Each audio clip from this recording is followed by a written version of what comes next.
Hello, everybody. Welcome in. It is a Tuesday. That means only one thing. It's time now for True Crime Tuesday. And we're going to do things a little differently today. The way we're going to do it is there's no interview segment today. We're actually going to do Rip from the Headlines. And so with that, we need a co-hostess. We bring in one of the best in the biz. Ladies and gentlemen, let's say hello to Miss Mallie Fox. Hi, Mallie. How you doing? Hello. I'm great. How are you? Very good. Very good. You told me something alarming when we were talking before the show. Is this funny or not? No, it's very funny. Your town is already celebrating Christmas. Yeah, yep. Yeah, we had our tree lighting ceremony Friday night, and then we had the Christmas parade on Saturday. What happened to Thanksgiving? That's a crime in itself. Did they? I know. Thanksgiving? Yeah, I don't know. Christmas came early for my town. We got to do it while it's still warm. No. Maybe they're thinking better turnout. Well, I think what it is too is that we do everything on the third Friday and third Saturday of the month. And I think because, well, no, I don't know. It still came early. Are people, is your entire town leaving for Christmas? Is that the deal? Does everybody I just up and leave? So you needed to celebrate early, or what was it? I have no idea. I mean, it was still fun other than seeing half the town, when you're wearing your glasses, and thank God I wasn't wearing pajama pants on Saturday morning, but I was not fully awake for the parade. But yeah, I don't know why we had it so early. Well, when you show up to the parade in a t-shirt and shorts, I mean, that's, it's not a Christmas parade. It's Hey, at least I had pants on. I had jeans and a sweatshirt. And my coffee. Because I love it because I live 3 blocks from like the main street. So I just kind of mosey on down with everybody else. So you said it was how warm outside? Well, I think it was like 60. Because I had to take off my coat. I brought a coat, but it was unusually warm. For the Christmas parade, it was 60. Yeah. High 50s. I think it was like, it got up to 60 that day. Jeez. Yeah. Because I was sweating wearing the coat, so I took it off. It's too early. Can't do that. That's a foul. That's a Christmas foul right there. Blow the whistle, throw the flag. Your town gets a foul on that. Yeah. Just yell at Santa, go home. Yeah, go home, Santa. Come back in a month. Yeah. I mean, we've had the parade where it's been snowing, and we've had it where it's been raining and miserable, but we still go. But this time around, it was just big turnout and wearing a sweatshirt and jeans. And I had a hat on because my hair was awful. Because like I said, I rolled out of bed and went. Well, I mean, there's nothing wrong with that. I mean, they woke you up a month early for the Christmas parade. Right. I wouldn't expect you to be ready. Yeah. I hadn't even gone into hibernation yet. Yeah, exactly. So, but yeah, that's my town. Gotta love them. Gotta love them, I guess. I just find it alarming that I found it alarming when I saw Christmas ornaments on October 31st at Target. I thought that was interesting, but yeah. I don't know. My town's big into Halloween, but I swear to God, the next day after Halloween, everybody's decorations were down and Christmas lights were put up. Yeah, I can't do it. I just can't. I gotta have my Thanksgiving turkey, and then I'll think about it. And your football coma. That's right, my football coma. I gotta do that. I gotta see my horrible Detroit and Dallas games, and then I'm done. And then I can think about Christmas, because I just can't do it until then. In fact, I can't even think about it. Yeah. Detroit has a big Thanksgiving parade. One of these days I'm going to go to it. Yeah, I think that would be a lot of fun. Yeah. Should. Yeah. I really think we've lost sight of Thanksgiving and how important it should be, right? Mm-hmm. Yeah. I mean, it's kind of a flyover holiday, isn't it? Mm-hmm. Now it's become a shopping holiday. Yeah, but I heard more stores are going to be closed for Thanksgiving because we've gotten away from letting people have that day with their family. Right. Yeah. Yeah. Well, and I mean, it should be a family holiday, first of all, but Hmm. I'm talking about Black Friday and Right. yeah, that whole deal. And now they're trying to make Black Friday a football holiday, which I don't get. But the NFL is trying to take over everything. Yeah. Just keep the traditions that we grew up with. Yeah, Just keep them. Oh, you know what I found out though? Is that now the trend is tacky Christmases. Have you ever heard of a tacky Christmas?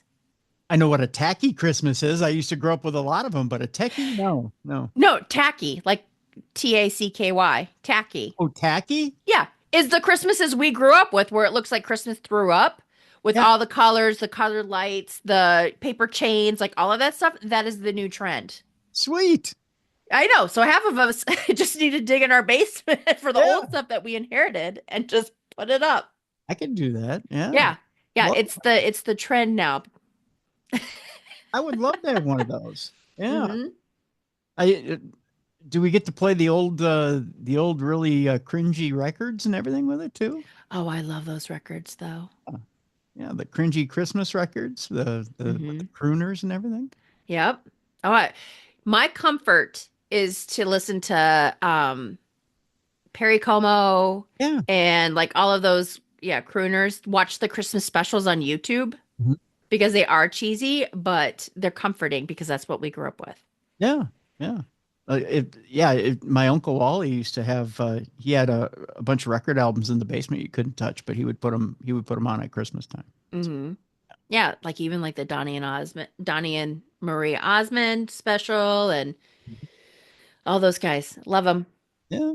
So, and even the animation cartoons that are no longer politically correct, we grew up with them. The Rankin Yeah. Bass ones, like you've got Mm. the Rudolph the Red-Nosed Reindeer Yep. in the yeah. Remember when Hermie wanted to be a dentist? Yep. Yeah. Need to bring that stuff back. I call somebody Hermie and they want to take a just saying. I actually have a I should bring it on camera next week. I have a Hermie Uh-huh. pop figure. I have Hermie the dentist. So I saw it in the store last year. I needed to get it, Hmm. but Hermie wanted to be a dentist, so I yeah, I have her. I just think it's funny that Hermie wanted to be a dentist, little Hermie. Hmm. Yeah, Yeah. But yeah, so tacky Christmases are in. tacky Christmases are it. Yep. I love it. Why not? Why not? Well, as we do that slow march to Christmas, actually, it's not slow. It's what? It's less than 100 days now, isn't it? Yeah. Oh, don't get me stressed out. Yeah. It's what? Oh, It's the shopping and stuff. Yeah. 45 days now, probably. Wow. Yeah, probably. Yeah, somewhere in there. Yeah, that seems about right. Yeah, about 40, 45 days now. Hmm. We're going to cover the cringy, not cringy, but not cringy as in cringe, but cringy as in uh, deathly side of things Gotcha. today. As we do rip from the headlines, but then we have dumb crime, stupid criminals a little bit later today. Uh, some stories that will curl your hair, so to speak, here, Mal, and not in a good way. We're going to start out today with a Las Vegas woman who was found dead in her freezer weeks after calling 911, concerned about her accused killer. Ooh.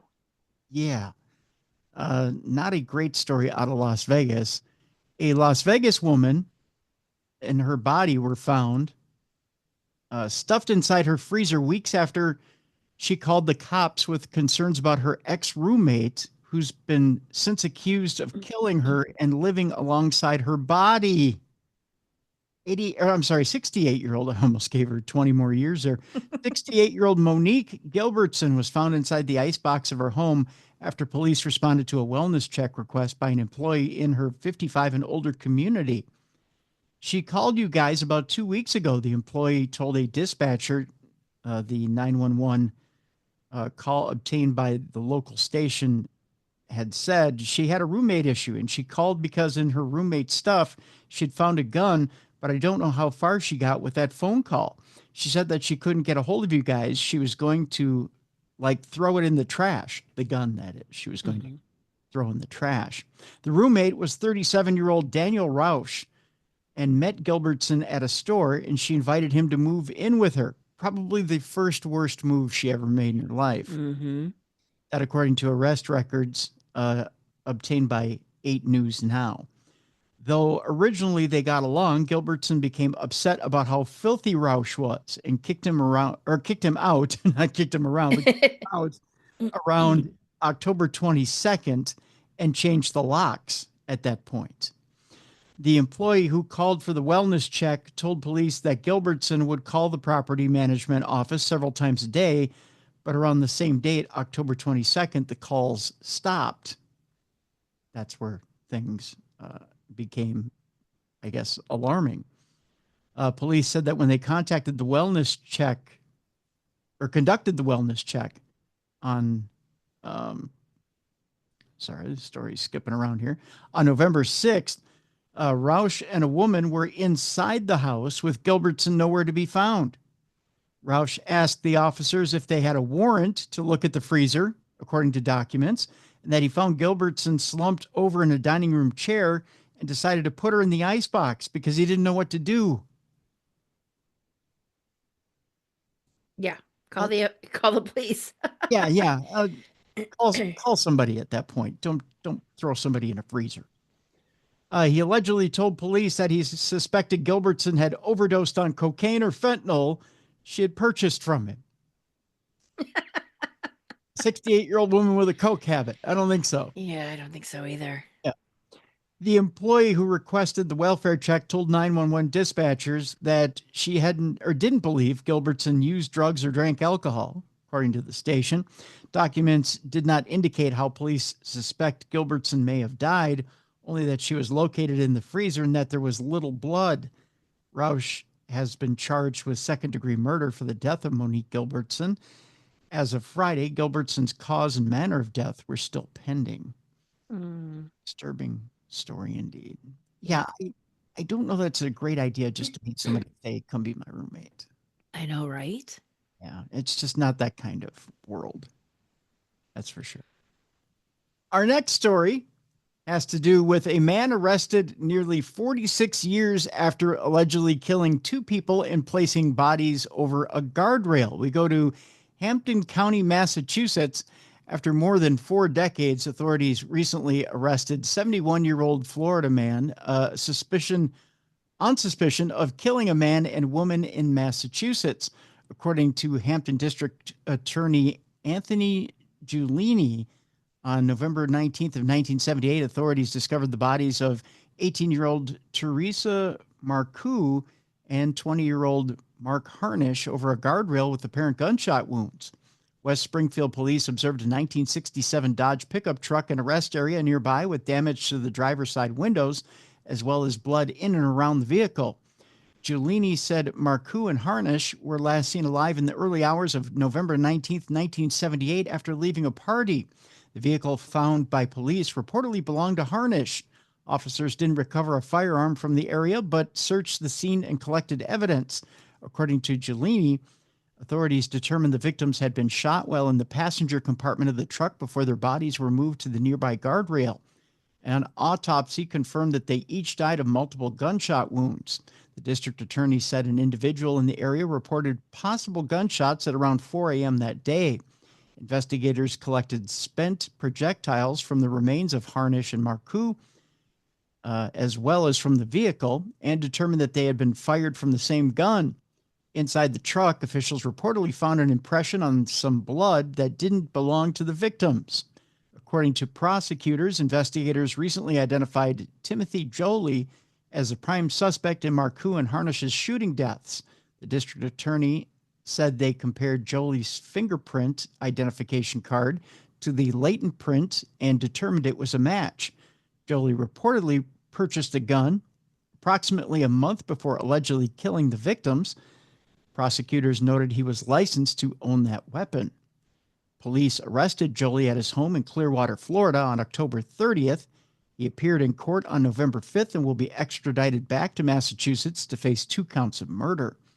According to the district attorney, both Marcoux and Harnish had attended East Longmeadow High School. Marcoux reportedly worked as a clerk at a local hardware store, and Harnish worked at a car repair shop. Giulini said tragically their young lives were cut far too short by a horrendous act of violence. Kind of a sad story there indeed. Our next story, we go to Jefferson Parish, Louisiana, where a 60-year-old woman recently pleaded guilty to killing her live-in boyfriend, who disappeared 2 years before his remains were found in a well. Wow. Yeah. The Jefferson Parish District Attorney's Office announced November 13th that a judge sentenced Patricia Tito to life in prison without the possibility of parole for second-degree murder in connection with the death of her boyfriend, 57-year-old Lester Rome. A jury indicted her in December of 2023. According to prosecutors, Rome, who owned a lounge on Grand Isle, was last seen on January 9th of 1984. The Jefferson Parish Sheriff's Office said his family members reported him missing to the Grand Isle Police Department.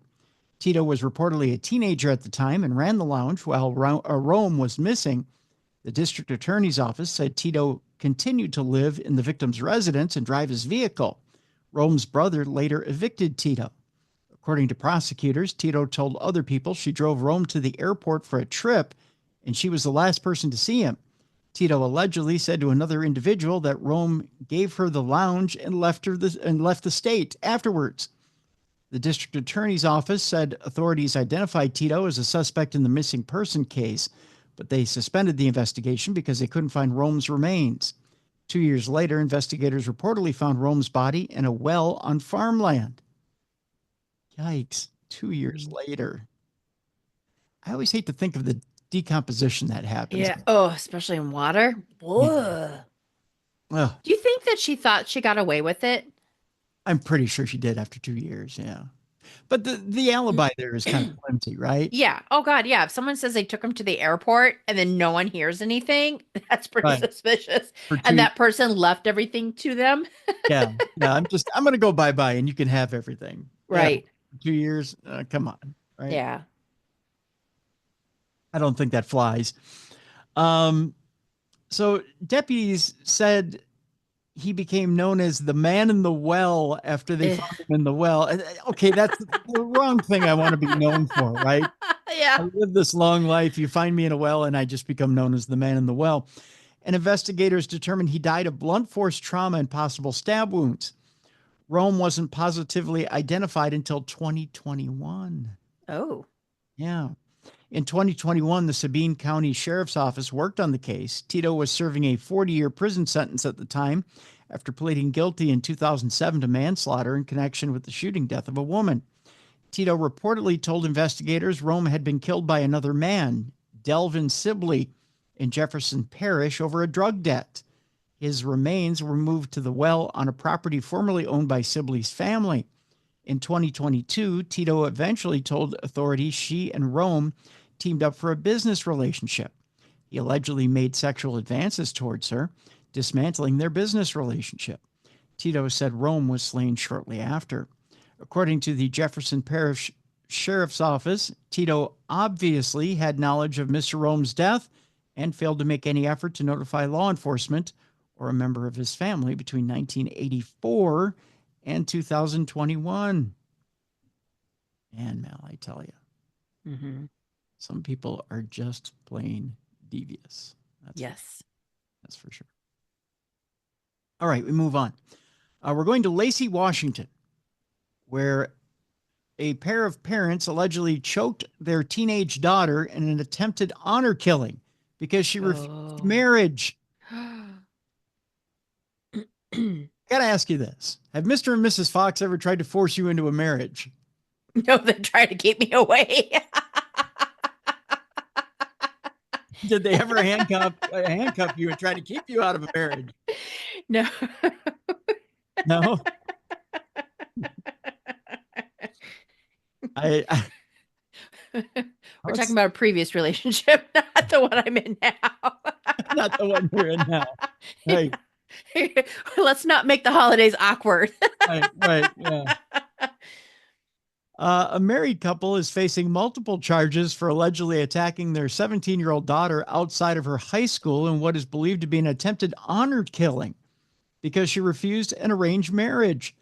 According to KOMO TV, that's right, Como TV, on October 18th, the victim reportedly went to her school for help after her parents, Izan Ali and Zara Ali, allegedly threatened to kill her because she rejected their plan of an arranged marriage to an older man in another country.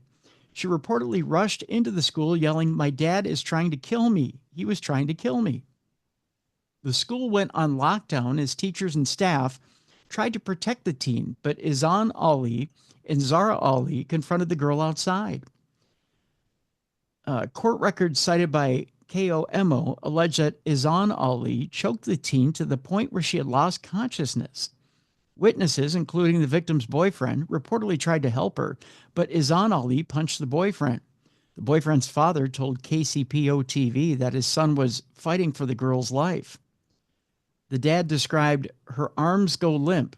She no longer moving. He starts to see her eyes roll back and her arms start flailing, and that's when he sprung into action because he didn't want to see someone he cared about pass away."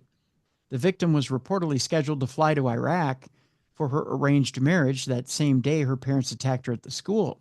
She was trying to make her way to a shelter when the altercation occurred.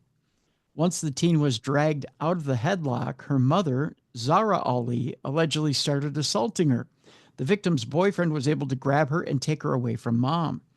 KOMO reports that the boyfriend's father got a temporary restraining order against Zara Ali because she reportedly regularly went to his house to look for her daughter.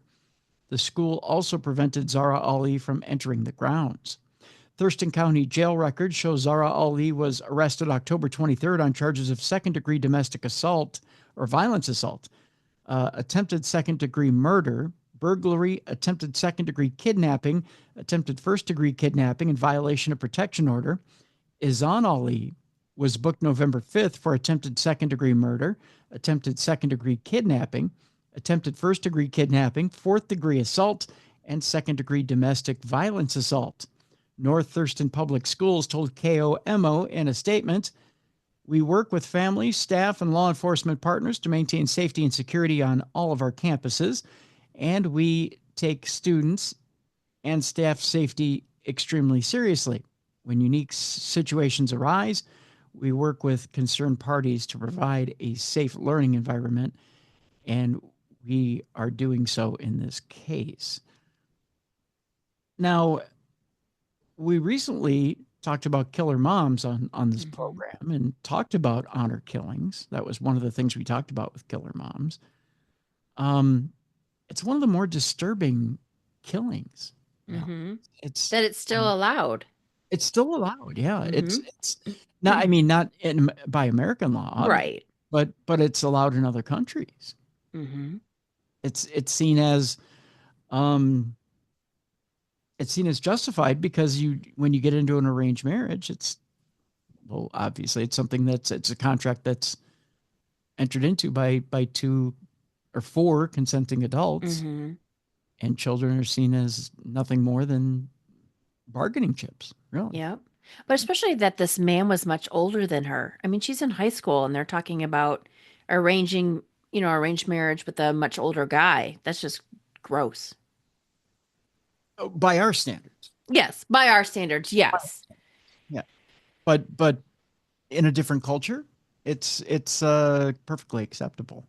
But keep in mind, they're not, I don't know, to think that, I mean, I don't know I can't speak on what citizenship is going on here. If they're, if they're dual citizens, and if the arrangement was made where she was to go back, I don't know. I don't know what to say. I don't know. It's just scary. It is scary indeed. See here. We'll do one or two more stories here, and then we'll take our break. Investigators discovered 10 to 20 human skulls on a property in New Mexico. This is actually coming from one of our listeners. By the way, if you have a story for us, whether it be ripped from the headlines or dumb crimes, stupid criminals, you can send it in to tim@darknessradio.com. We go to New Mexico, where an investigation is underway after authorities recently found at least 10 human skulls on a property. According to the Lee County Sheriff's Office on November 5th, an individual who offered Cecil Villanueva a ride reported an unsettling encounter. Villanueva allegedly carried 2 bags, made alarming statements, and threw away suspected human bones from a vehicle. On November 6th, investigators executed a search warrant at a property where Villanueva had been staying and found bone fragments, including pieces of skull and jawbone. 3 days later, a forensic anthropologist and investigators conducted a further search and found evidence of between 10 and 20 human skulls on the property. The remains have been submitted to the medical investigator's office in Albuquerque. Lee County Sheriff Corey Hilton told KOB-TV, "We're not talking about 10 or 20 intact, fully together skulls. These are pieces of who the forensic anthropologist is estimating between 10 and 20 people." The sheriff's office initially believed the case was connected to the 2019 disappearance of Angela McManus, but in an update, they confirmed there was no link.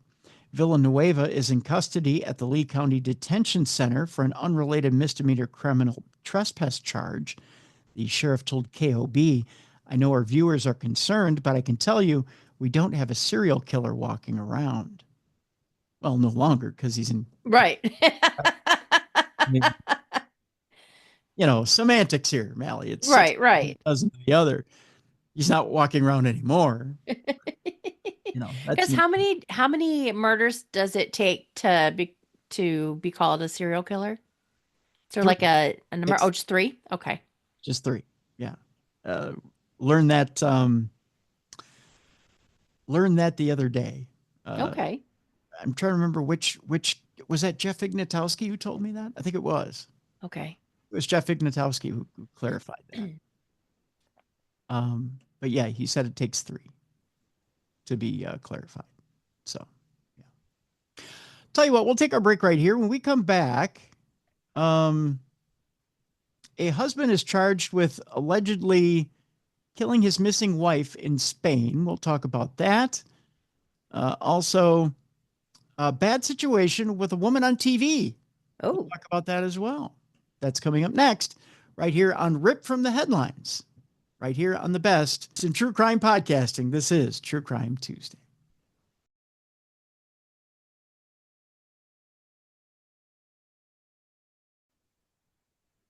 Welcome back to the best in true crime podcasting. This is True Crime Tuesday. I'm your host, Tim Dennis. Right over there is my co-host, the best in the biz, Mallie Fox. Ripped from the Headlines today, in the first part of today's program. And Mallie,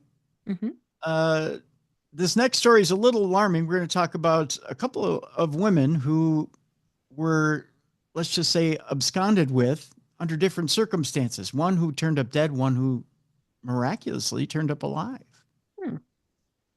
The first one has to do with a husband who is charged with the alleged killing of his missing wife, Anna Nizovic, in Spain. We go to Miami, where federal prosecutors announced murder charges against a man they allege killed his missing wife in Spain, then disposed of her body, which has yet to be found.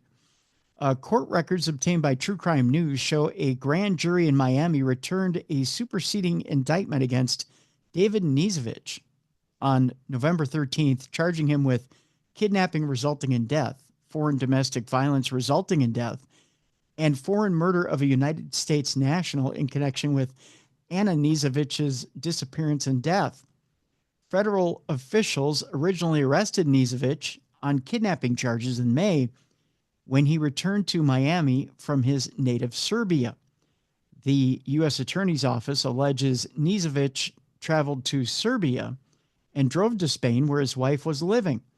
Surveillance footage reportedly showed Nizovic buying spray paint and duct tape from a local store on February 2nd, the last day Anna Nizovic was seen alive. Video footage showed a man in a motorcycle helmet covering a surveillance camera with black spray paint in Anna Nizovic's building. According to the Miami Herald, Nizovic could face the death penalty if convicted. Anna Niezevich and David Niezevich ran a successful business together in Fort Lauderdale, but then they broke up after 13 years of marriage. The two had reportedly been arguing about finances prior to her disappearance. Following the split, Anna Niezevich, who originally hailed from Colombia but was a U.S. citizen, relocated to Spain. Anna Niezevich's best friend, Sana Ramo, told True Crime News that she had planned to visit Niezevich in Madrid, and the two discussed the details. Ramo said Anna Niezevich told her that she was feeling great and looking forward to my visit when they spoke on the phone. On February 3rd, Ramo received a text from Anna Niezevich, but said the messages were strange because it didn't sound like Niezevich's voice or behavior. The message read, "I met someone wonderful. He has a summer house about 2 hours from Madrid. We're going there now, and I will spend a few days there. Signal is spotty. I'll call you when I get back." That's always a little weird when you get those, right? Yeah. She wrote in a follow-up text, "Yesterday after therapy, I needed a walk and he approached me on the street. Amazing connection, like I never had before." Ramo told True Crime News nothing made sense of it because she wouldn't leave. She wouldn't meet a stranger on the street and go to some other place with this person. Ramo flew to Madrid and asked David Niezevich to meet her and help her look for her friend. According to Niezevich's criminal complaint, Niezevich allegedly matched with a Colombian woman on a dating app in October of 2023, and on February 3rd, he allegedly messaged her on WhatsApp and asked her to translate a message in perfect Colombian. He claimed it was for a friend in Serbia who was writing a script about a Colombian character. Niezevich reportedly purchased a plane ticket from Serbia to Colombia on February 16th, but never boarded the flight scheduled for February 19th. The woman from the app reportedly Googled Niezevich's name and found out Anna Niezevich was missing in Madrid. She also read a news article that contained a message reportedly from Niezevich's wife that matched the exact wording of the text she and Niezevich had put together on or about February 3rd, 2024. Investigators learned Niezevich flew from Miami to Istanbul, Turkey on January 27th, then drove to Belgrade, Serbia on January 30th. He was recorded returning to Serbia on February 5th. Officials believe Niezevich drove 1,600 miles from Belgrade to Madrid and was spotted leaving his wife's apartment with a suitcase. Niezevich brought the car back to the rental location with 7,677 kilometers, or about 4,770 miles on it, a new license plate, and tinted windows. The new plates were reportedly stolen out of Spain and tracked to the same street as Anna Niezevich's apartment. This guy sucks at covering his tracks. Yeah, he's not a very good criminal at all. No, he's not. No. According to the complaint, on April 24th, Niezevich allegedly asked one of his employees to impersonate Anna Niezevich so he could open a new bank account in his name. The employee reportedly told him she felt uncomfortable impersonating the victim because the victim was missing. Niezevich, however, allegedly told her it was not serious and she needed to do it in order for the employees to get paid. Yeah, that's not suspicious. The story needs to go under the stupid criminals. It really does. Officials in Spain and Italy continue to search for Anna Niezevich. It's dicey, and evidently they have not found her body yet. So there you go. But yeah, he's in a whole lot of trouble. Mm-hmm. And plus, I watch enough crime shows to learn what not to do, but I would never commit a murder in a different country because I know that our judicial system is a little bit nicer than other countries. Right. Well, and then you talk about, you've got interstate, you've got RICO laws, but when you've got international law involved, it gets really hairy and sketchy then. Mm-hmm. I mean, the charges go up and up and up, right? Right. So yeah, it's a bad situation. Speaking of bad situations, Chanel Banks is sharing her side of the story after her family reported her missing. Chanel Banks is on Gossip Girl and Blue Bloods. She's the actress whose family reported her missing. She recently spoke to True Crime News exclusively about her whereabouts and how she left town to get herself out of a bad situation. Now, Banks's mother and cousin reported her missing to the LAPD, or the Los Angeles Police Department, saying she had not been seen or heard from in several weeks. Police conducted welfare checks at her apartment, but Banks wasn't there. Banks, however, says she was never missing in the first place. She said, I had to take myself out of a bad situation. I'm sure a lot of people can relate to that. What transpired from that is what you are seeing in the media now, specifically from the people I've gotten away from. True Crime News has not corroborated Banks's claims, but they have reached out to her family. Banks revealed that over the last few months, she noticed the leash was getting longer, so I took advantage of that, and I kind of made preparations to head out, so to speak. She believes that her decision to get out of town really bamboozled her mother and made her really upset. She said she made attempts in the past to leave, but her mother always halted those plans. Law enforcement located Banks in Texas on November 13th, and she verified her identity to them, but her family did not want to believe that it was actually her. True Crime News also spoke with Banks on FaceTime this past week and saw her license as proof. She told True Crime News it wasn't enough that LAPD verified her identity. It wasn't enough that the Texas law enforcement verified her identity. It wasn't enough that there was a camera on her, speaking to her clear as day, saying, "Please leave me alone." It wasn't enough. So evidently three forms of ID and her on camera saying, "Leave me alone," wasn't enough to leave her alone. That's kind of sad, actually. According to Banks, she hasn't spoken extensively with her cousin in 10 years. She explained that she talked to her cousin very briefly about 3 weeks ago when the cousin was with Banks's mother. Banks said her cousin got her phone number and she sent me a text once, but this is not someone I have a relationship with. We definitely don't have a sister-sister relationship. Banks told True Crime News that she feels grateful for the people who checked in on her, and she looks forward to seeing what her future holds. This sounds like a weird story. I think they're probably chasing her because they think she has money. Well, I heard, if this is the right story, that there was, because how old is that story? Because maybe I'm confusing it with another one, because there was one where I thought she was an actress, she disappeared, and it turns out This story is literally just a couple days old. Okay, that she was following some cult leader, like a religious cult leader. Yeah. It could be that her family thinks that she's following a cult leader. Yeah. But I thought they were saying that because they found her in Texas, correct? Yes, she's in Texas. Yeah, I think there's a cult leader down there. Interesting. But I could be mixing it up with somebody else. Because Lord knows, every time you see something, there's like that group that always does like the TikTok dancing and stuff. Supposedly they're in a cult. You know what I mean? But for some odd reason, I thought she was following some religious leader. I hadn't heard about the TikTok thing. Yeah, they're in a cult too. Like all their Really? money goes to like the dude that leads the cult. Like a bunch of LA people. Yeah. Really? Yeah. No, I hadn't heard about that. Yeah, because the one blonde short hair girl whose husband is also a dance member, she has like cut off her family. And then when they went to social media, she kind of responded.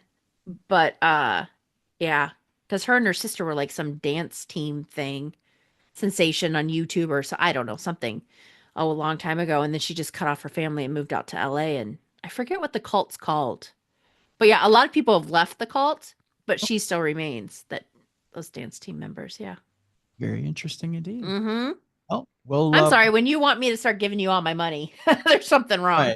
Right. Yeah. When you start calling for my money, yeah, there's some trouble ahead. That's for sure. Mm-hmm. All right. Well, with that, Mallie, it's time now for us to lighten things up a bit, and it's time now for Dumb Crimes and Stupid Criminals. It's Crayon News story time.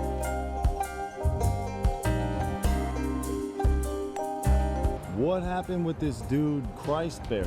I heard he cut his penis off and then jumped off a balcony. Suspect pulls gun from butt, shoots twice at Denver police. What is your emergency? I need help. And what's the problem? I'm too high. You're too high? Yeah. All right, it's that time again you've all been looking forward to. It's time now for Dumb Crimes and Stupid Criminals. We don't need to reintroduce Mallie. She's right here. Hello. We're going to start it out today with a man who was found dead in a tanning bed at Planet Fitness in Indianapolis 3 days after he walked into the gym. Now, you may say, well, how is that a crime? Mm-hmm. Maybe he just fell asleep in a tanning bed. Which can happen. You get nice and relaxed in a tanning bed and Yeah. off you go, right? But then that just shows that they don't clean the tanning beds. Ooh, yeah. You know what I'm saying? Yeah. Well, you got a point there. An investigation is underway to determine what led to the death of a man whose body was found inside a tanning bed 3 days after he entered a Planet Fitness in Indianapolis. Just after 8:30 a.m. on Monday, the Indianapolis Metropolitan Police Department received a report of a body found at Planet Fitness. The Marion County Coroner's Office identified the man as 39-year-old Derek E. Sink, as in the thing you wash dishes in. According to a police record obtained by 13 News, Sink's family last contact with him was on Friday, and they reported him missing on Sunday. Evidently, he wasn't that important to the family. Maybe they just don't keep in touch, or they give him some space. That could be. I like that. They give him space. Yeah, you don't have that, overbearing mother that constantly is in contact with you. It's true. Police could only confirm to Fox News Digital that they were investigating a death at the gym and that they would not elaborate on the details of the investigation. A woman who was at Planet Fitness on Monday morning told 13 News that she and other members noticed a foul smell in the building that got worse near the tanning rooms. The woman also questioned how something like this could happen. The tanning bed has a door, I believe, but still, why are we not concerned that the tanning bed has been closed for 3 days potentially? Elizabeth Len asked. Mm-hmm. Good question. Sink's family told 13 News that he struggled with drugs and a needle was reportedly found in the room with him. Oh, God, that would be a horrible. Oh, yeah. While his aunt told the news station he was wearing an ankle monitor that helped investigators determine he never left the gym. I thought you couldn't go to a gym with an ankle monitor. I thought that was only allowed for work. Yeah, you're not supposed to. Oh. Planet Fitness released a statement to Fox News Digital confirming the death and shared their condolences. We were deeply saddened by the passing of one of our members, and the franchise owner is working with local authorities in their investigation.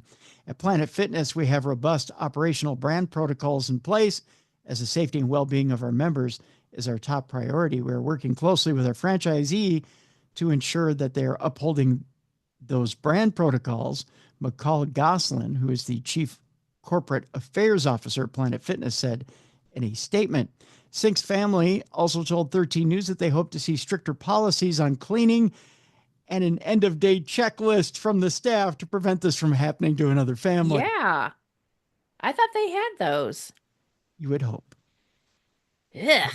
Remind me not to join Planet Fitness or do the tanning bed. Right. Yeah. Ew. You would hope that they clean those suckers every day, but. Well, people don't even clean the machines that they work out on. Yeah. That's gross. So much for cleanliness at Planet Fitness, right? Yeah. Well, did you know that side note, there's a rise of chlamydia at those gyms like Planet Fitness because they're not cleaning the equipment, and then people wearing skimpy outfits to work out in. Yeah. Thanks for that, Mal. You're welcome.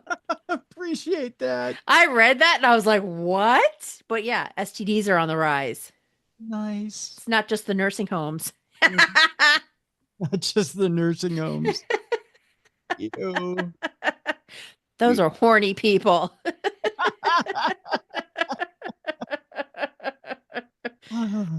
All Yep. Right. Take that for not safe for work time, huh? Now I get Just the saying. Yeah. Fun. A wild video shows a man swipe a delivery truck with a female employee still inside. The female employee says, "I jumped off." We go to Milwaukee for this one. That's a wild area to begin with. Oh, I'm sorry. This is in Oregon. It's in Milwaukee, Oregon. I don't know. A man was arrested after police said he stole a delivery truck on Friday in Oregon while an employee was still inside the truck's cargo area. Just after 4:30 a.m. on November 15th, Milwaukee police were called to a report of a work cargo truck that had just been stolen from the warehouse parking lot. The business, Elephant's Delicatessen, reported a delivery truck was running and being loaded by employees for the day when a man jumped into the truck. Security footage shows the suspect getting into the truck cab and driving away, while an employee who was still inside was forced to jump from the back of the moving truck as it sped away. The truck started moving even faster, and that's when I started to hold on to whatever I could hold on to. Esmeralda, the employee working, I'm sorry, I don't mean to laugh. I'll tell you why in a second. Esmeralda, the employee working in the truck, told KGW8 he slowed down for a bit before hitting the railroad tracks, and so I jumped off. The reason I'm laughing is because my mom used to tell me that an imaginary person named Esmeralda Kronkenheimer was behind everything when I was a kid. Oh. I'm just imagining that an imaginary person named Esmeralda Kronkenheimer had to jump off the back of this moving sandwich truck. I would think you'd pick a better truck. Do it at Amazon or something where there's more Right. Well, non-perishable items. got a whole bunch of sandwiches to sell now, right? Apparently. Gonna get rich. Police said, fortunately, she only sustained minor injuries. Poor Esmeralda Kronkenheimer. Witnesses told officers at the scene that the truck was equipped with a GPS tracking device. However, following a check of the area, officers were not able to locate the truck. It's got a big Elephant's Delicatessen. Yeah. How could you not find I'm it? sure there's not a lot of them. Right. Sure. Yeah, right, Mal? There's not a ton of these trucks out there. Later in the day, employees of the deli informed police that the van had been spotted around Portland, according to data from the GPS tracking system. With the assistance of the Beaverton Police Department, the truck was located and the suspected thief, 29-year-old Forrest Lee Gallante of Aberdeen, Washington, was still inside. He hadn't gone very far. When police tried to stop the truck, Gallante allegedly rammed the police car with the truck to try and get away. However, the truck was stopped by heavy traffic, and so Gallante allegedly abandoned the truck and ran away on foot through business parking lots and neighborhood yards. This guy is fun. Officers were able to track him down with the help of a police canine and arrest him. Oh, that's a hard way to go down. Yeah. Yeah, by police canine. Gallante was booked into the Washington County Jail and charged with unauthorized use of a vehicle, reckless endangering, attempting to elude, hit and run, and unlawful possession of methamphetamine. Oh, well, there's your answer right there. I was going to say, why did he do it? But Probably hungry from all the meth. yeah. He also faces charges of kidnapping, criminal mischief, theft, and fraudulent use of a credit card, according to the Milwaukee Police Department. Dang, he's got a ton of charges. Yeah, he does. Well, meth makes you ambitious. Yep. Do stupid things. That's right. Find out. We're heading to Florida, Mallie. This is a little bit of a different crime. Okay. We've had hurricanes down in Florida, which sometimes hurricanes lead to, let's just say, creative crimes. Okay. Okay. So this Florida fraudster, who's all of 44 years old, used Botox as an excuse to explain her age after fraudulently applying for hurricane aid. Oh. Yeah. I don't know if you've ever thought about this one before, but it's a way. Well, Botox is a little expensive. It is, yeah. A 44-year-old Florida woman allegedly used her mother's identity to apply for hurricane aid, telling city employees that she looked younger because of Botox.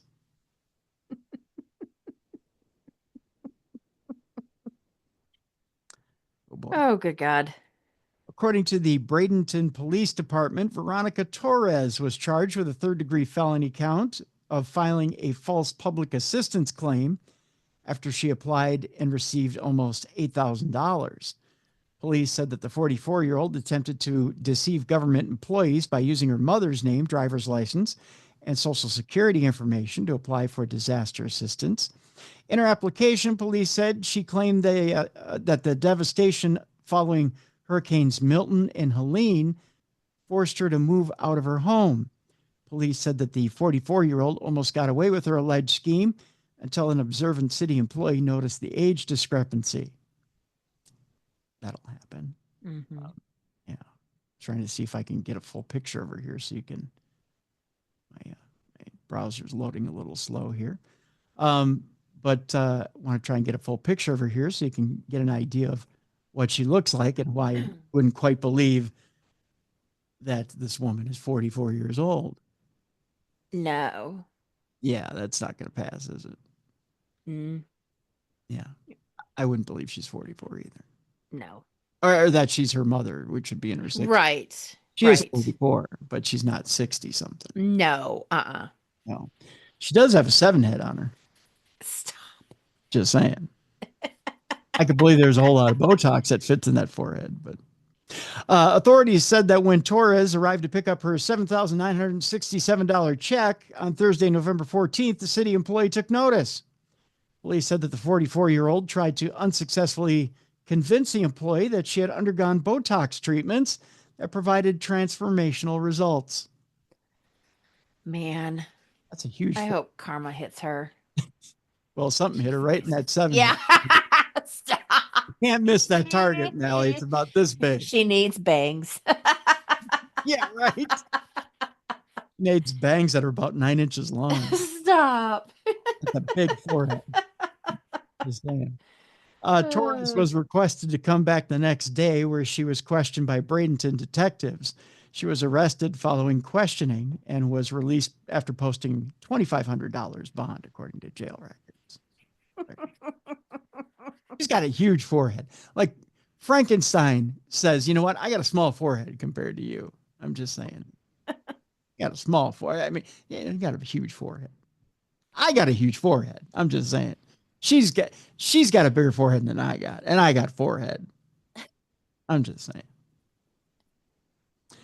Anywho, we're going to stay in Florida for this next story. I have to thank our listeners, by the way, for this story. If you have a story for us, by the way, for Dumb Crime, Stupid Criminals, send it in to tim@darknessradio.com. A Florida mom tricked a teenager who was texting her 13-year-old daughter to meet at a Popeyes. He was then shot by police. This is one way of getting rid of a suitor for your daughter. Yeah. An 18-year-old was shot by police in Florida following a sting operation orchestrated by the mother of a 13-year-old he was allegedly sending inappropriate text messages to. Wonder if he got shot in the unit. Ooh. That's one way of saying stay away from my daughter, isn't it? Yeah. Carrie Banks arranged to meet the child at a Popeyes fast food restaurant in Jacksonville. Love that shooting at Popeyes. Just saying. That's bad, I know. On November 11th, where he was confronted by the mother who had learned of the relationship the night before, according to authorities. According to Jacksonville Sheriff's Office Chief of Investigations, Alan Parker, Banks was not that smart and had been unaware that he had been conversing with the mother while arranging the meet. He wasn't that smart. Upon arrival, Banks brandished a gun that was concealed in his underwear and told the woman, "When you hear the shots tonight, you know what's up," Parker told reporters. The family retreated into the Popeyes where law enforcement was called. Ouch. Responding to the report of an aggravated assault, officers arrived around 30 minutes later. As our officers arrived on scene, the suspect was still standing by the business. He had plenty of time to leave, Parker said. Banks was reportedly given multiple verbal commands to turn around and show his hands, but ran around the corner of the restaurant. As one officer followed him, he observed Banks pulling the pistol from his waistband. Well, that's a bad idea. Yep. After multiple warnings and commands to drop the weapon, the officer opened fire, shooting Banks multiple times, including in the hand and leg. Banks continued to flee, dropping the gun, Parker said. After a short pursuit, which included assistance from a canine unit, again, a horrible way to be arrested because canines are known to bite you in the nuts. Yep. Banks was apprehended without further incident.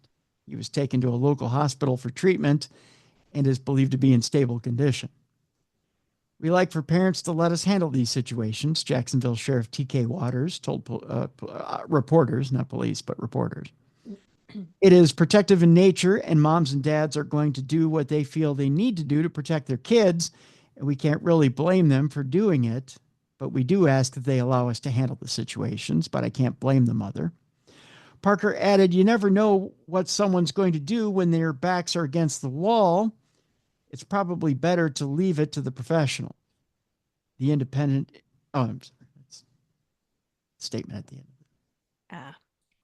But there you go. Leave it to the professionals, kids. Just say. Mm-hmm. And ground your child from all social media. Yes. don't let them back on social media. It's probably the best advice of all. Just say. Our next story, we go to Oklahoma City, where a cop is investigated for slamming a 70-year-old man to the ground. This is bad cops, stupid cops. I don't know what this is. In Oklahoma City, police officers under investigation and on paid leave following the release of a body camera footage showing him slamming an elderly Vietnamese man to the ground during a traffic stop. The man suffered a brain bleed and remains hospitalized after the incident. The footage shows the October 27th event that begins with Officer Joseph Gibson explaining to 70-year-old Leek Vu that he was being issued a ticket for an improper U-turn.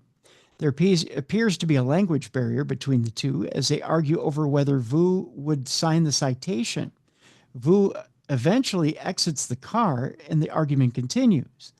Gibson insists that if Vu won't sign the ticket, he'll be taken to jail. I'm ready to go to jail, Vu said. Oh. That doesn't sound like a language barrier. Well, it sounds like he didn't understand what he probably said, sign the ticket or go to jail. And he said, I'm ready to go to jail. Like, okay, you're going to take me to jail. They continue arguing, and Vu appears to tell Gibson to shut up while tapping the officer's chest with the back of his fingers. You're right, Mallie. I think he understands what's going on. He understands. He's just being an ass. That prompts Gibson to slam Vu to the ground. A woman who had earlier in the video identified herself as Vu's wife asks Gibson to call an ambulance as the officer continues to put handcuffs on a seemingly unresponsive Vu. Vu's daughter posted to Instagram that her father was frail and already in ailing health before the slamming incident, suffering from bone cancer. Oh. That the force of the shove left Vu with a broken neck. Oh my gosh. Yeah. That is not how you treat someone that is 5'3", 115 pounds with bone cancer after a car accident, Teresa Vu wrote on October 28th, alongside pictures that showed Vu's head bloodied, dented, and bruised. Especially if English is their second language, she added. I will never forget this, especially if my dad cannot recover and passes away. In an update earlier this month, the daughter shared that Vu was still in the hospital and was on a feeding tube and suffering from memory loss. He's conscious now. He can speak and recognize people. Sometimes he gets frustrated because he can't remember why he's there or how he got there, which is understandable. He can't swallow anything properly because of his neck fracture, she wrote on November 6th. He still has a little bit of bleeding and blood left over from his brain bleed, she added, that his surgery is scheduled for later this week. The Oklahoma City Police Department said in a statement that an internal investigation into the incident began immediately and that Gibson, a 6-year veteran of the force, would be on paid leave until the investigation was completed. Speaking to Oklahoma City's News 9 on Wednesday, Police Chief Ron Basie said there was no timeline on when the investigation would be completed, but that officers were working quickly to reach a conclusion in the matter. I think anyone can acknowledge that the video is disturbing, and we can understand that the community has concerns. As chief of police, my job is to ensure a fair and thorough investigation to provide due process for all involved parties, Basie said, dismissing concerns that it could be unfair to have officers investigating one of their own colleagues. It's going to be forwarded to and reviewed by a prosecuting authority, which is completely independent from the police department, and they will make an assessment on that on their own, he went on to say. So there you go. Mhm. I tell you what, I'll post this video so you can take a look at it and judge for yourself whether Vu was out of line or the police officer was out of line one way or another. So there you go. This one gets the distinction of being the most emailed story of the week. Mallie, Okay. or both for Ripped from the Headlines, Dumb Crime, Stupid Criminal, and even for supernatural news. I don't know why people thought this was a supernatural story, but we'll give it its due. Okay. This one is called Operation Bear Claw. A person in a bear costume allegedly attacked vehicles for insurance payouts. I think because I like to lighten things up on not safe for work stories Right. with an animal story. Mm-hmm. I think people think this is an animal story, which it's really not, but it is what it is. We go to Los Angeles County in California, where authorities recently arrested 4 individuals on suspicion of lying about a bear damaging their vehicles in an insurance fraud scheme. According to the California Department of Insurance on January 28th, 26-year-old Ruben Tamrazian, that's how you pronounce it, 39-year-old Ararat Chiricahua, it helps to read this ahead of time, doesn't it? Chiricahunian and 32-year-old Va Marakadian. This is long names. And 39-year-old Althea Zuckerman, I got that one, claimed that a bear entered their 2010 Rolls-Royce Ghost, nice vehicle, by the way, Mm-hmm. in Lake Arrowhead, causing damage to the inside of their vehicle. They provided video footage of the incident to their insurance company, who suspected fraud and reported it to the California Department of Insurance. The Department of Insurance looked into the video and determined that the bear was actually a person in a bear costume. They posted a compilation of the footage in their release. Detectives learned the suspects made 2 insurance claims with 2 different insurance companies for the same date and location for a 2015 Mercedes G63 AMG and a 2022 Mercedes E350. In those claims, they also allegedly used a bear costume to fake the vehicle attacks and gave the insurance companies video footage to prove their case. Now that's stupid. Yep. According to the Department of Insurance, a California Department of Fish and Wildlife biologist reviewed the footage and also determined that the bear was actually a person in a costume. Detectives executed a search warrant and located the bear costume in the suspect's residence. Boy, they are not smart. You didn't even get rid of the bear costume. No, that's evidence. And to do it more than once. Hello. God. Tamrazian, Chirkinian, Marazadian, or however you pronounce that name, and Zuckerman, all from the Los Angeles County area, face charges of insurance fraud and conspiracy. In total, the Department of Insurance says the insurance companies were defrauded of more than $141,000 Ooh, Lordy. as a result of the suspect's crimes. You can't make that stuff up. You can't. Which one of these 4 knuckleheads said a bear costume? Yeah, but then one came up with the idea, but 3 agreed. That's the problem. I want to know who was wearing the bear costume, Yeah. right? Or if they took turns. Oh, my goodness gracious. I really want to know who decided I'm going to wear the costume next. I want to be the guy to tear up and what kind of damage are we doing to the car? Yeah. And does the bear hold it like a box cutter and cut up I mean, how do you do it? Right. Right? How do you create that? Because if a bear is going to claw up the car, well, how do you create the claw action? Right? Yeah. There's so much that goes into this, I guess. I don't know. Another story from another listener. Turns out Guy Fieri And Sammy Hagar's trucks carrying $1 million of tequila hijacked in a double heist after crossing the border. Another dumb crime by more stupid criminals. Guy Fieri and Sammy Hagar's tequila business took a major hit after two of their freight trucks carrying $1 million in products were stolen. The celebrity chef, who's 56 years old, and former Van Halen singer, who's 77, are the co-owners of the tequila brand Santo Spirits. A representative for Hagar told Fox News Digital that the trucks were hijacked over the weekend of November 9th in Laredo, Texas. The missing trucks were carrying 24,240 bottles of Santo Blanco and Reposado, as well as a specially made Extra Anedo, which was created over the course of 39 months. Wow. Yeah. Hagar's rep said it appears that it was an organized crime effort where the trucks were illegally double brokered to different carriers who were transferred or who transferred the product to their trucks after they crossed over the border from Mexico to Texas. For a growing company like Santo, it's really a shame for something like this to happen in the middle of our strongest year to date and right before the holidays, Hagar said in a statement to Fox News Digital. Anyone that knows business knows that this is a huge setback for any company in a hugely competitive market, the I Can't Drive 55 rocker added. But Guy and I will survive. Most of all, we're glad that nobody was hurt during this crime. In an interview with People magazine, Fieri said that he and Hagar learned of the heist on November 14th. We worked so hard, the Food Network star said.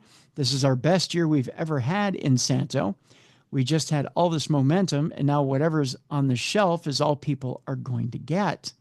Fieri told People that workers at their Mexican distillery were on a 24/7 schedule right now to replace the stolen tequila. However, Fieri said that it was unlikely that they would be able to fully replenish their tequila supply in time for the holidays, during which Santo Spirits typically sees its highest volume of sales. The Ultimate Recipe Showdown alum told People that someone could be trying to break the momentum that their tequila business had gained in the marketplace. Fieri also expressed his surprise that the two trucks were targeted by the thieves. I mean, one is one, but now you've got to have to double the amount of people to pull off the double heist, Fieri said. It just seems so much riskier to take two trucks. Santo Spirits President Dan Butkus told People that he was worried about how the theft of the total 440 cases of tequila would impact their distillery and their employees. Our distiller is an independent distiller who is dependent on our sales for his livelihood and that of his team, Butkus said. My sales team, my marketing team, the entire Santo Spirits team is dependent upon these sales. That's sort of the piece that's most hurtful to me, he added. We've got to support these people, both at the distillery and in the U.S., and we can't do it right now without the revenue from these cases. People reported that the crimes are being investigated by Laredo Police Department, the Los Angeles Cargo Criminal Apprehension Team, and the Federal Cargo Theft Prevention and Recovery Network, CargoNet. Fieri is offering a $10,000 reward to anyone who can locate the missing trucks. He told People that he is especially hoping to recover the Extra Anejo. It's like the crown jewel of the company, something that we've been working on. He explained, you can't reproduce something that takes 4 years to make. It's like a movie. I never in a million years thought this was coming down the pike like this, Fieri said of the heist, but it's real. My guess is somebody had inside information that there was this tequila on these trucks. Yep, I think so too. Yeah, and they were trying to heist it and maybe try to repackage it under their own bottle. That's my guess. Kind of interesting stuff. Our next story has to do with, so we've talked before about home invasions and about sometimes how homeless people will be living inside the walls of your home. Yes. Creepy that is. Creepy, yeah. This next story has to do with, and it was sent in by a listener, about a strange knocking beneath the floor of someone's home for weeks. only to discover it's a little something more than what this woman thought it was. So police make a disturbing discovery under this woman's home. We go to the California area where for weeks an elderly woman complained to her family about the strange knocking sounds coming from beneath her El Sereno home at night, late at night. On Thursday, police made a terrifying discovery. The noises were no stray possum or raccoon, but rather it was a man, reportedly naked, and authorities said living in the crawl space underneath the woman's home. The noises were unusually late at night, so we just chalked it up to animals being in the house, the woman's son-in-law, Ricardo Silva, told NBC News. But on Thursday, the sounds were much louder than usual, prompting the family of the 93-year-old woman to phone the police. This is just bizarre. The Los Angeles Police Department responded to a call in the 3600 block of Locke Avenue around 10:30 p.m. on Thursday and discovered the man underneath the house, according to an LAPD spokesperson. The man refused to emerge from his underground dwelling, and officers called in a SWAT team to assist with the arrest, the spokesperson said. An hours-long standoff ensued before the man was taken into custody on suspicion of trespassing. Police remained on scene until 5 a.m. He refused to leave, Silva told NBC News. He wasn't scared of the police dogs, and the first two attempts at tear gas didn't fish him out. Wow. That is entrenched. Mm-hmm. Police identified the suspect as 27-year-old Isaac Betancourt, according to NBC News, which reported that he was without clothes when he was found. Betancourt was arrested by LAPD at 4:25 a.m. on Friday and booked on a misdemeanor charge, according to the LA County Sheriff's Department. He was released Saturday afternoon and scheduled to be arraigned on December 6th. But where does he go? Mm-hmm. Right? Mm-hmm. Betancourt was previously arrested in July of 2022, August and October of 2023, and this year in March and August, according to LASD Inmate Information Center. So he's been arrested multiple times. And no telling what he's done where he didn't get caught. I mean, how many other houses were there that he was hanging out? Right. So why release him? Why not find a suitable halfway house where he's going to be somewhat detained? Yep. I don't know. It seems like you need a permanent solution for someone like him. And obviously there's mental illness going on. Yeah. Right? Yeah, it's strange. All right. We've had this guy in the news in the past, and especially on Dumb Crime, Stupid Criminals, but Jack Doherty is up to more dumbassery. This YouTube dumbass denies more auto dumbassery. Jack Doherty pleads not guilty to his traffic charge. The YouTube streamer recently filmed texting while driving moments before crashing his McLaren on a rain-slicked Miami turnpike, has pleaded not guilty to a traffic charge. 21-year-old Jack Doherty was cited last month by the Florida Highway Patrol and is scheduled for a pretrial hearing in connection with the one-car accident on October 5th. Like many Doherty productions, the crash video went viral and showed that in an accident aftermath, he seemed more concerned about the damage to his 2019 ride than to injuries suffered by his bloodied passenger, 21-year-old cameraman Michael David, who Doherty called my filmer. My filmer. Yeah. At one point, Doherty moaned, "I realize I lost $200,000." But he probably made $200,000 in his views. Possibly. Doherty and David suffered minor injuries after the McLaren, the license plate for which reads Lil Bro Zero, Oh my God. lurched across the roadway and slammed into a guardrail on a rainy Saturday afternoon. Doherty was live streaming on Kick when the vehicle hydroplaned and struck into a metal barrier, the impact from which resulted in the couple's in the coupe's airbags being deployed. Cops listed vehicle damages at $10,000, though that appears to be an exceedingly low estimate for the McLaren. Not missing the opportunity to create more content, Doherty and his associates filmed video at the hospital where David was being stitched up and later handed over $10,000 in cash to the bystander who helped pull Doherty from the crumpled McLaren. Team Doherty also recorded FHP trooper Luis Forteza arriving at Doherty's Broward County home to serve him with a traffic citation for driving while using a phone. Doherty was cited after investigators reviewed video footage showing the driver operating a wireless handheld device while driving. Doherty, who had turned 21 a few days after the McLaren crash, was charged with speeding in 2022 while he was driving a Tesla sedan, though that case was later dismissed due to a defective citation. Doherty relocated to Florida from Seacliff, the Long Island, New York village, where his video career began, in his bedroom. He now appears to reside in a $55,000 a month rental home in Southwest Ranches, which is a South Florida town whose rural homes are favored by athletes and other celebrities.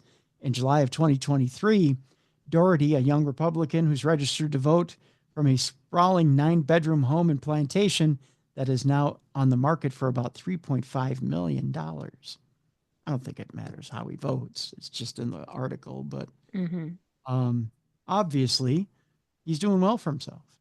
He needs to get his license taken away before he kills somebody. He got lucky.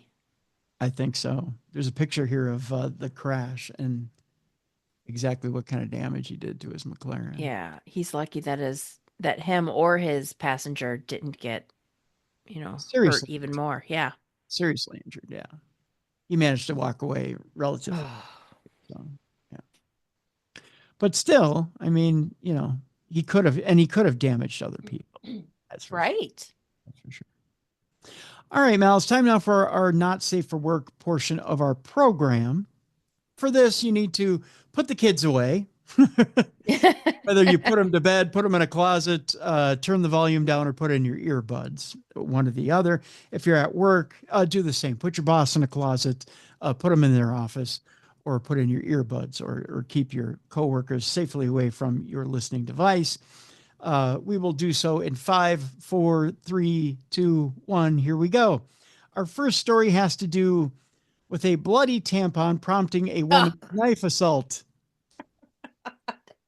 Okay. Yeah, we're starting out. Yeah, strong there. I wasn't expecting that. Good way of putting it, Mal. We're starting out strong. Ooh, Lordy. We're starting out with a 35-year-old Texan who erupted during a beef over a used product. Meet Lakia LaShanta Mays. The 35-year-old Texas woman was arrested in October for aggravated assault after she grabbed a kitchen knife and charged at her mother, who had upbraided her for leaving a bloody tampon on the bathroom countertop. It's not where you want. Hey, she's worried about her toilet pipes. I guess, right? 52-year-old Sandra Mays got into a verbal argument with her daughter inside their Dallas home. According to a Dallas Police Department report, the major disturbance was triggered by the discarded tampon.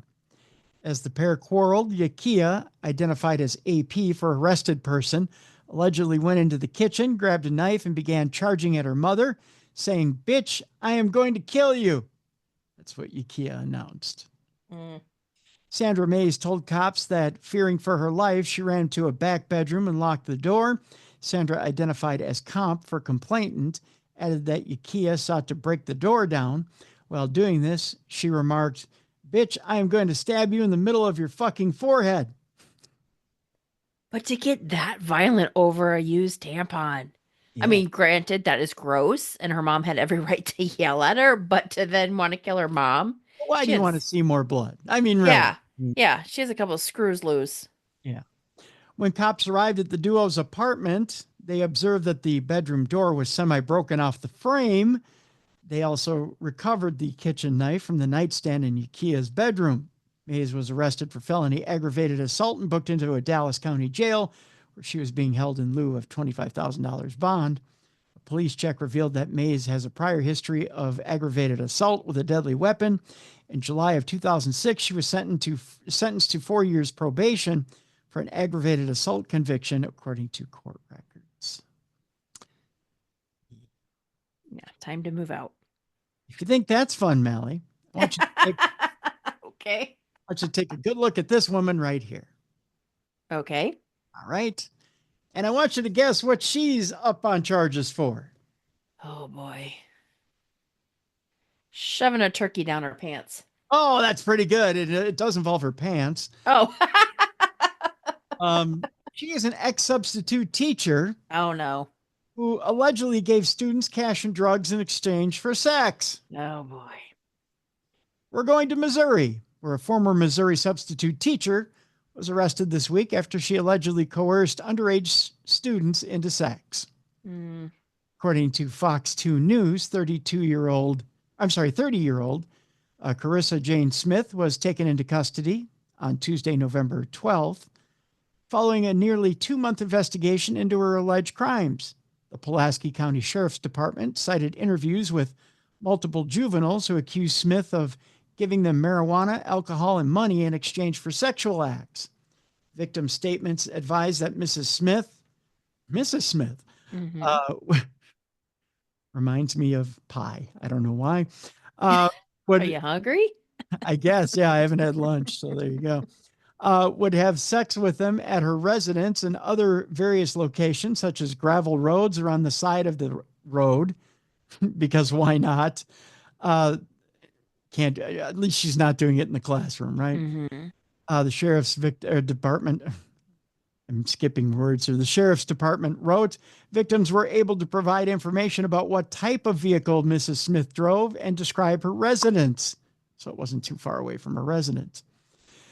The alleged sexual encounters occurred between August of 2023 to September of 2024.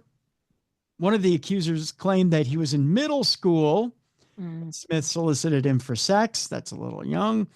According to KY3, it's a horrible name for a TV Yeah, it is. channel who's reporting on sex with a teacher. Law enforcement informed the school district about the allegations. However, staffers confirmed she was no longer a district employee. Earlier this school year, the district received a report of possible misconduct by Mrs. Smith towards at least one district student, the district wrote in a letter shared by the station. This report was shared with the authorities responsible for investigating concerns of this nature. We've cooperated fully with both the Missouri Children's Division and law enforcement throughout the investigation. We have also been in contact with the impacted facilities. It went on to state Smith is now facing 19 felonies, including statutory rape, sexual misconduct with a student, sexual trafficking, statutory sodomy, and patronizing prostitution. Authorities say additional charges could be filed after more students are interviewed. Pulaski County Sheriff's Department reminds everyone that these charges merely are an accusation, and these individuals remain innocent until proven guilty.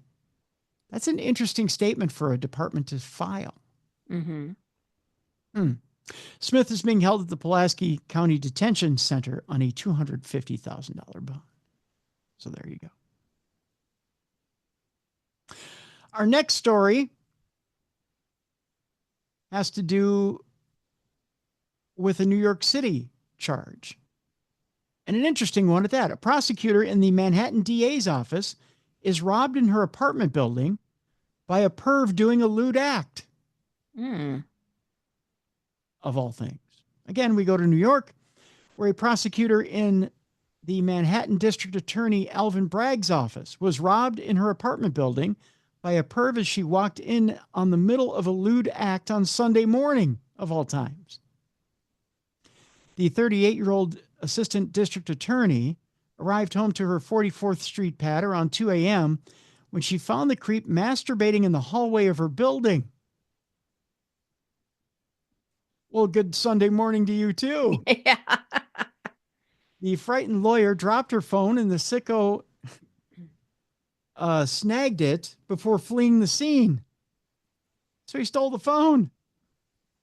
Still shaken, the victim called 911 with, well, I don't know how snagging. Right. The victim called 911 with cops tracing her stolen phone to 45th Street and 8th Avenue, according to sources. The intersection is the site of the Row New York City Hotel, a ritzy establishment once known as the Milford Plaza. and a favorite for tourists before the city converted it to a migrant shelter in 2022. Huh. City Hall has scrambled to find space for the thousands of migrants who have flooded the 5 boroughs after crossing the U.S. border with Mexico seeking asylum for over more than 2 years. Law enforcement sources. Okay. I found this on the web for how to scramble to find space for thousands of immigrants who have flooded the 5 boroughs after crossing the U.S. border with Mexico seeking asylum for over more than 2 years. Check it out. That is weird. That was just my Siri answering that. Oh. I didn't do that on purpose. We'll continue. Sometimes Siri has a mind of her own. Where was I in the story? Okay, that was alarming. Turns out the government is listening to everything we're doing. Right? Telling you. Yeah. Law enforcement sources said that the creep who assaulted the Manhattan prosecutor remains on the loose and is not immediately clear if the stolen phone has been recovered. Oh, that's even creepier. Yikes.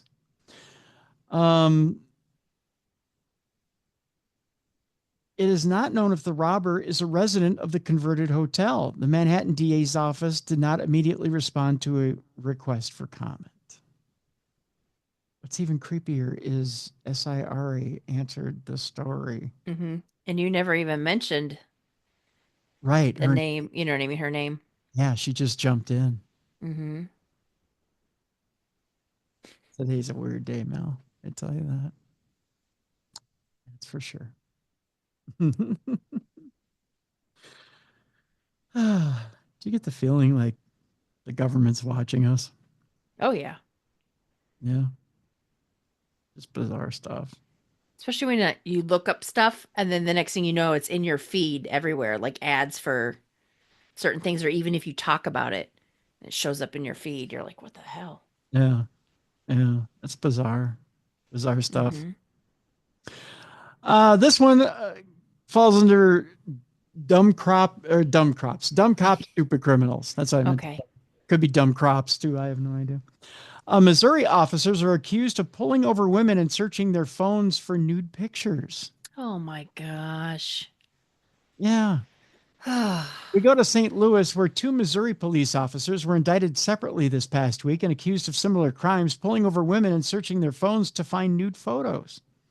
The indictments of former Missouri State Highway Patrol officer David McKnight on Tuesday and former Florissant, Missouri officer Julian Alcala on Wednesday were unrelated, but the indictment spelled out similar allegations. Both men faced federal charges accusing them of depriving the rights of several women and destroying evidence. The 39-year-old McKnight victimized 9 women between September of 2023 and August 19th, his indictment said. Typically, according to the indictment, he would pull over a woman for a traffic violation and tell her he needed to look at her phone to either verify identity or confirm insurance coverage. McKnight searched the phones and used his own phone to photograph nude pictures that he found, according to the indictment. McKnight was arrested by patrol investigators on October 21st and resigned 5 days later, according to Patrol Captain Scott White. White declined to discuss McKnight's case, but said that patrol employees are held to high standards, and if it is determined that those standards were not met, they are held accountable. McKnight pleaded not guilty during a court appearance on Thursday. Messages were left Friday with his lawyer. The 29-year-old Alcala was accused of crimes involving 20 women between February 6th and May 18th. 5 of the alleged crimes happened on the same day. Ooh, they were busy that day. Yeah. Alcala confiscated phones from women under the auspices of confirming insurance coverage and vehicle registration. The indictment said, like McKnight, he was accused of searching the phones for nude photos, then using his own phone to take pictures. The indictment said Alcala also found a video on one victim's phone and texted the video to his own phone. Well, now that's completely stupid. Alcala doesn't yet have a listed attorney. No phone listing for him could be found. He is also named in 4 lawsuits filed against him in the city of Florissant, which is a St. Louis suburb. Alcala had been with the Florissant Department since January 2023. He resigned in June amid an FBI investigation. We are disgusted at this behavior, which is a complete betrayal of the values we uphold and in no way reflects the professionalism and integrity of our dedicated officers, Florissant Police said in a statement. They also went on to say, we recognize the gravity of this breach of trust and its impact on our community. Yeah, that's completely disgusting.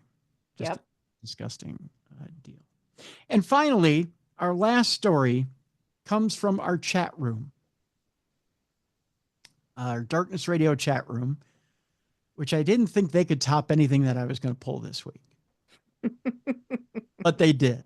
So congratulations to you, Darkness Radio chat room. We go back to Florida, where a man is accused of attempted burglary while nude in Fort Myers, and he managed to cover his head with a white cloth while doing it. Okay. All right. The Lee County Sheriff's Office arrested a man who stands accused of attempted burglary while wearing nothing but a white cloth over his head. Which head? Well, that see, I give you a little rim shot here, but I don't have it up. That's what she said. That's okay. 30-year-old Gennaro Rossetti, according to deputies on Friday, was arrested by deputies after the burglary call was made at a home located on McGregor Boulevard in Fort Myers. According to the LCSO, the caller was sitting in his home on Thursday night after he witnessed a nude man with a white piece of clothing covering his face attempting to enter the building through the, is it lanai? Is that what it's called? Yeah, lanai. Uh-huh. Okay. While approaching the sliding glass window of the home, the caller activated the his home alarm, scaring the man. He then fled in an unknown direction.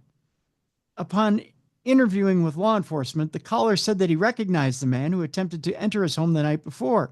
The man was wearing the same headpiece, along with a black backpack and blue clogs. Nothing else. Right.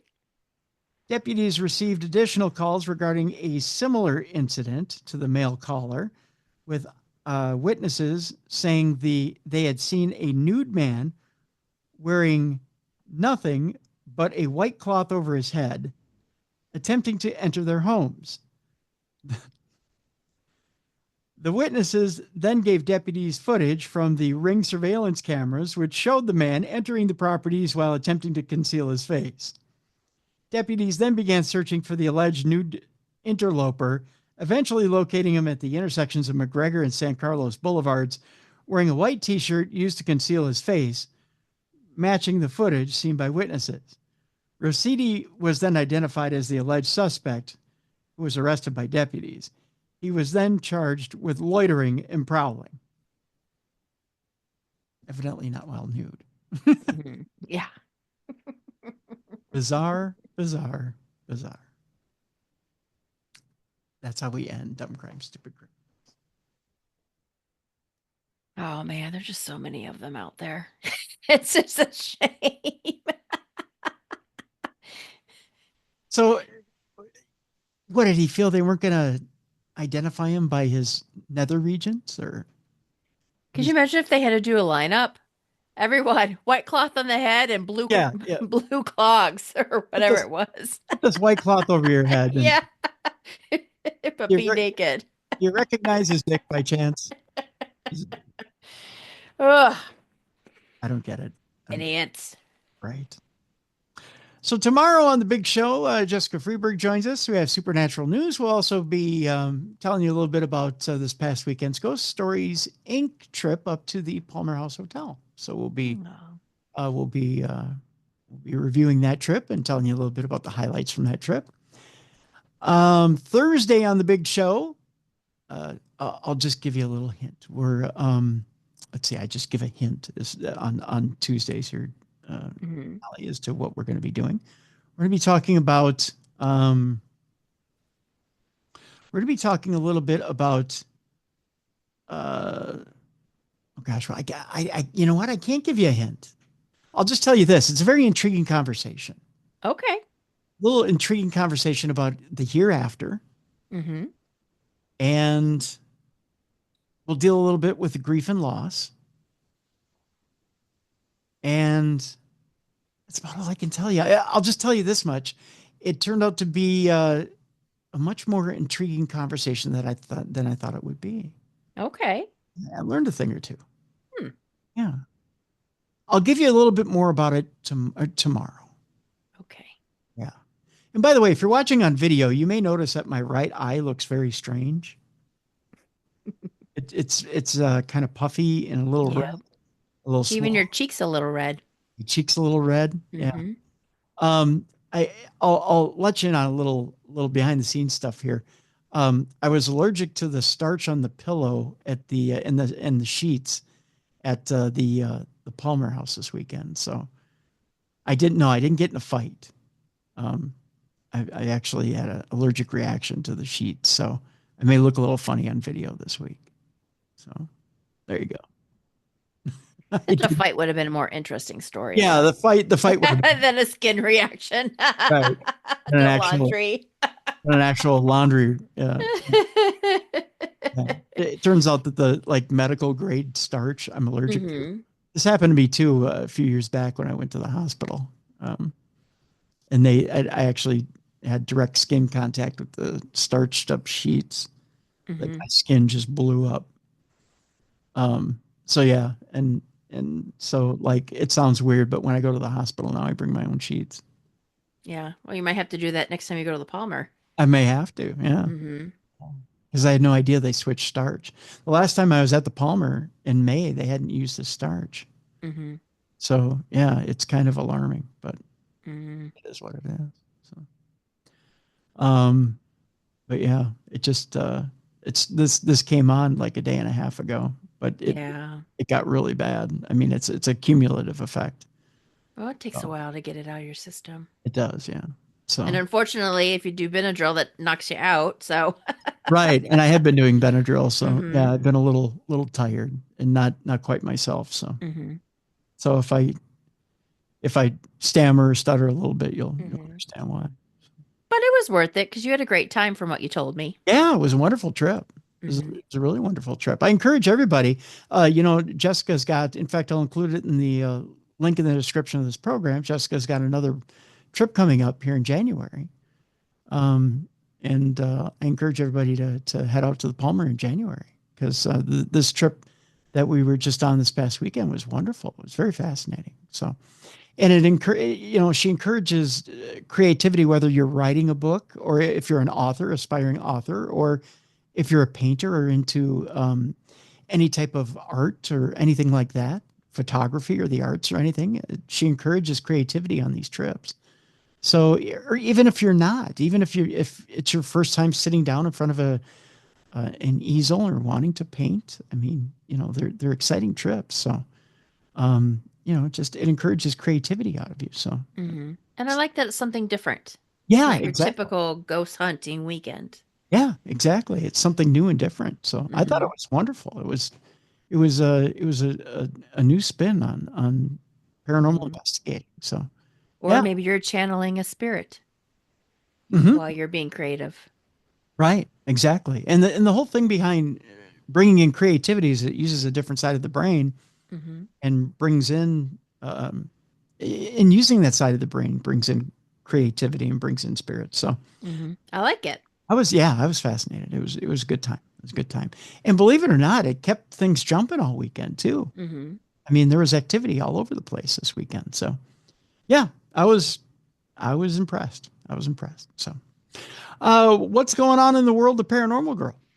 Just check it out, paranormalgirl.com for merchandise. Holidays are coming. That's right. Holidays are coming, so that's an opportunity to get stuff for your paranormal girl in your world. That's for sure. Yeah. As well, check out darknessradioshow.com and the store there. Like I said, tomorrow on the big show. Supernatural news, and we'll talk to Jessica about the trip this past weekend to the Palmer. And then we've got Susan Grow on the program on Thursday. So there you go. Awesome. So that'll do it. And we've got some great programs coming down the line for the rest of November and coming up into December. We've got some great programs too. I'm really excited about the stuff. You've had some great guests. I'm trying. And I like it. We've got some really good guests coming up here into December. So I'm really excited about the direction of the program. So yeah, good stuff. So, all right, that's going to do it for today. For Mallie Fox, I'm Tim Dennis. Thank you so much for tuning in to True Crime Tuesday. We will see you again tomorrow for Supernatural News right here on the best in paranormal talk radio, darkness radio. Thank you for tuning in to True Crime Tuesday. For more audio and video archives of True Crime Tuesday, intriguing content, and cool swag, please visit darknessradioshow.com. Thank you for watching. Tune in tomorrow for Supernatural News and Parashare.